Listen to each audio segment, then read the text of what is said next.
Anders Schelde, you are the Chief Investment Officer of MP Pension. We had just heard that ESG is a lot about big data, no standards, and you mentioned it could be rather frustrating. How is it to work with ESG at the moment? I think it's exciting because there's so much going on also on the data front, so we're getting more and more data, more and more information. And it's something I sense that in the general public has a lot of momentum also. I think it has to do with lots of factors, young people being more aware of the sustainability issues, the issues we have with the climate and everything. So it's certainly interesting times. It's very high on the agenda. It's coming more high on the agenda, but we still haven't found all the solutions yet, so to speak. Yeah, as an investor, how important are ESG issues? I mean, when you make your investment decision. I think every investor has their own answer to this question, and for us, it comes very much back to who we are, who we represent, and for our scheme members, our 134,000 scheme members, high school teachers, psychologists across the country.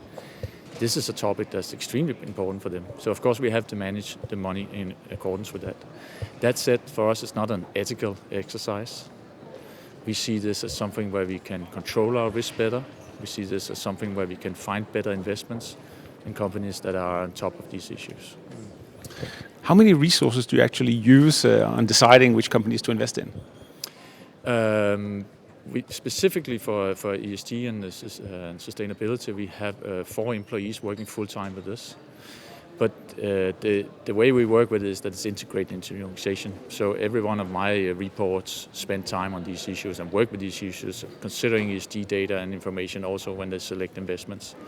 So a guess would be maybe 5 or 6, 7 persons working full-time with it. So that's quite a lot for an organization of our size. But this is really one of the key takeaways for today, that ESG is more integrated in the investment decision than it was previously. It used to be about screening away the companies that you don't want to invest because of various responsibility issues, sustainability issues. Now it's becoming more and more about finding the right companies you want to invest in, companies that are moving in the right direction and making a difference. So that's increasingly becoming the topic. But it's not so much at the forefront of, in the press coverage and so on. It's more behind the scenes when we invest.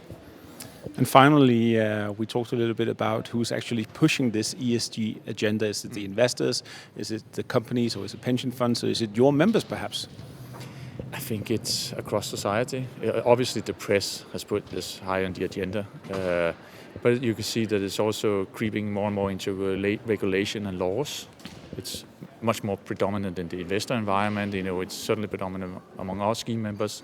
So I think it's all over the place, and I think it has to do with some underlying structural factors, as we just discussed before: young people, climate, and what have you. Thank you. You're welcome. That's it.